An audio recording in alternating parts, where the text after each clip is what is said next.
Hi everyone, welcome to my first YouTube video. My name is Riley and I'm so happy to have you joining me today. I'm honestly so excited about this video. I've been wanting to make it since I was 15. And knowing the internet, I'm glad that I didn't do that then, but I'm just very excited to launch into today's topic, why you should care about your health in your 20s and 30s. I do have a stake in this camp. I'm going to be 27 at the end of this month. And in terms of my health, it has been a journey, and as it should be, it's always an ongoing and ever evolving one. I want to start by just defining what health means to me, and hopefully you guys can kind of understand why this is an important topic, and especially one that somebody in their 20s or 30s should start thinking about.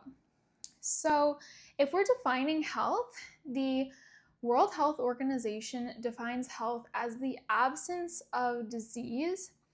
And if you really think about that, like sit with that for a second and ponder what that means. The absence of disease, so not being like sick. Does that feel like health to you? Because it sure does not to me. When I think about health, we want to make this, we really want to broaden that definition. When I think about health, I think about vitality, energy, like joy, more of the positive emotions. Not that you can't be sad and healthy, but you know what I mean, like energy. And I think about living a life that I truly want with the passion and drive to do that. And how that kind of relates to us in our 20s and 30s, I feel like mental health is definitely something that's being talked about more since COVID times and lockdown, and maybe just more awareness of over this past decade about the importance of our mindset and mental health. But normally in our 20s and 30s, I think we relate more to health in terms of what our body can do, like more of our physical health, maybe our fitness, maybe just energy. And that is definitely a factor and a piece of our health. But really, we do want to think about our spiritual health. We do really want to think about our mindset and our mental health. So it's just a whole body type of wellness. And one of the ways that I think somebody would really connect with their health and better understand the value of their health is by having that taken away or slowly see a change in that regard. So we all know the experience of getting sick, and just with a cold, for example, and then you just feel like out, you feel tired, your nose is running, you're sniffly, you certainly are not like running through your day or moving quickly through your life. You just feel not great, like you just want to rest. I think that change from feeling pretty decent or hopefully feeling well and joyful to being sick is a great example that most people can relate to in terms of health and why we should value our health, because some people might know that as the best example for a change in their health. Speaking more personally, I really realized the importance of health when I was 12 years old and I had crippling abdominal pain. Like I would be bent over holding my stomach, and it hurt so badly that I ended up quitting my sports team at the time. And with this sudden change in me, because this is not something I dealt with when I was younger, or even younger than that, 12 is obviously very young, I sought out my family doctor with, of course, the assistance of my parents, and we did a boatload of tests, blood tests, colonoscopy, and I ended up being diagnosed with IBS, which stands for irritable bowel syndrome. And if you know anything about medicine, a syndrome is a collection of symptoms. So it is a diagnosis, but it's not a very specific, it is treatable, but it's just very non-specific. So I ended up at the time being recommended to go gluten-free, and I tried that. It did not have a big change for me. Although at the time, this was when I was 12, so that would have been like 15 years ago. I did not do a gluten-free protocol very accurately. I remember making the corn pasta noodles and we overcooked it. It was so bad, so soggy and like not together. And the foods, like we did not separate the utensils or the kitchen things. Somebody with celiac disease would need to be very strict and very aware of what they were eating, and we did not do that. So who knows, maybe I still have a gluten intolerance, or I have celiac disease, although I don't believe that to be true, because it ended up that most of my symptoms were related to milk, and likely that I was lactose intolerant. But finding the diagnosis, of course, is that like everything when you're a patient, and really finding the diagnosis so then you can come to a treatment is so important. But what it really taught me through the whole process of going through the medical system is that my health is such an important value to me, because it interfered with all the things that I love to do at the time, like going to school, meeting with my friends, and my stomach was just hurting, not being able to do sports, just feeling like a very like frail or weaker version of me, a much less energetic version.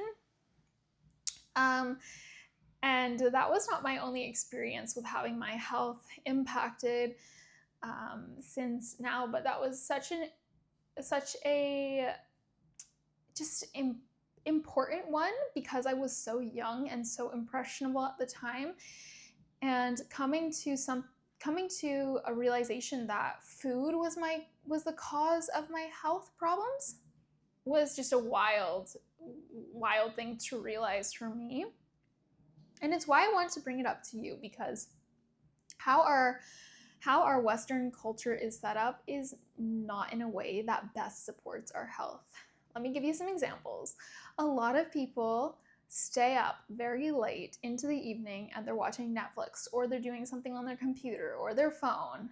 And, you know, whether you're using a tablet or whatever to keep yourself awake in the evening is not exactly the point. I mean, it does have an impact on our body, but that's why you're seeing so many blue light blocking glasses and things like that more recently. But also just staying up late is not great for our bodies. Now, people do have different circadians, but in general, I would say that's not a very great change that we have made in our culture. And it's not just the change in when people go to sleep, it's also how long they're sleeping.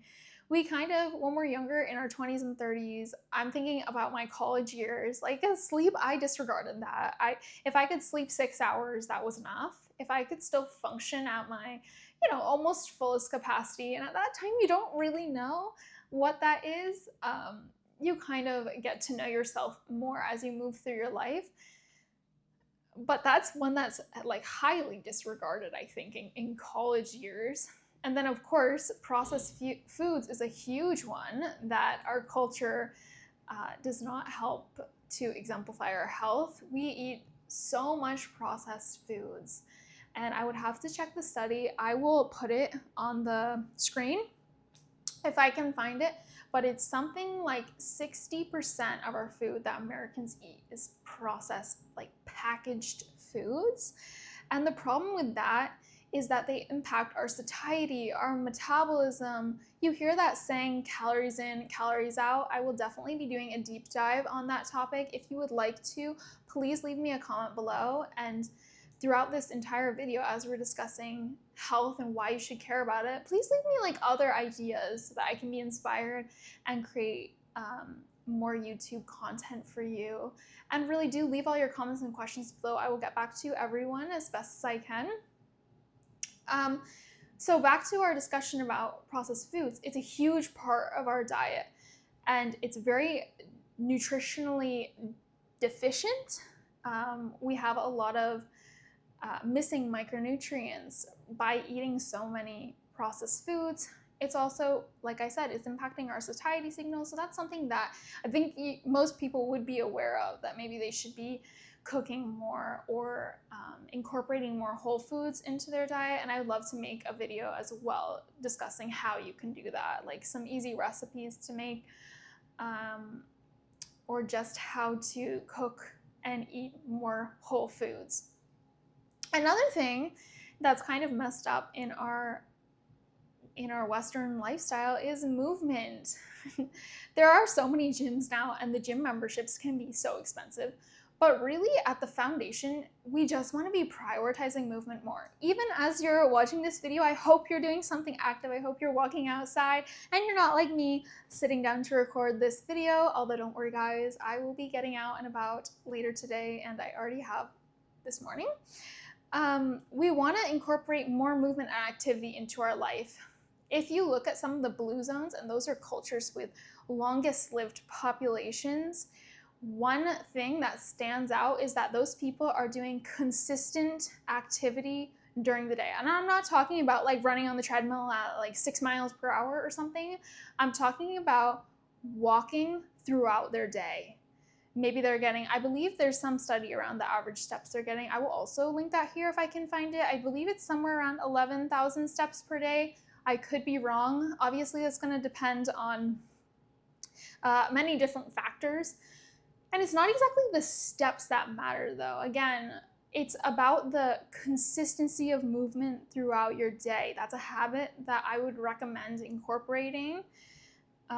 This video, I think, could easily be called like Journey to Health, you know, a few tips about health that is going to be a game changer for you. And we're talking about sleep, nutrition, and movement, and we're not making it complicated. Remember, it's sleeping, I would say an average of 7 to 8 hours. We really want to aim for 8 hours, but prioritizing sleep. Again, we want to limit our processed foods and try to eat more whole foods. Cooking is a great way. I know you hear this all the time, but it's a way to save some money cooking at home. And it's also a way to really control what's in your food and to increase your satiety. It's a lot easier said than done though, so I do understand. And then movement, we're talking about consistent movement throughout the day. We're not talking about running. Strength training is very important too.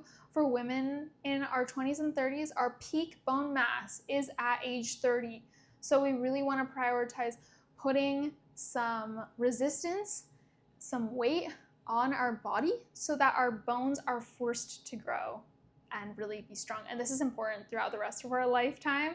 But sometimes getting in the gym can be intimidating. So as early as you can start, I would say the better.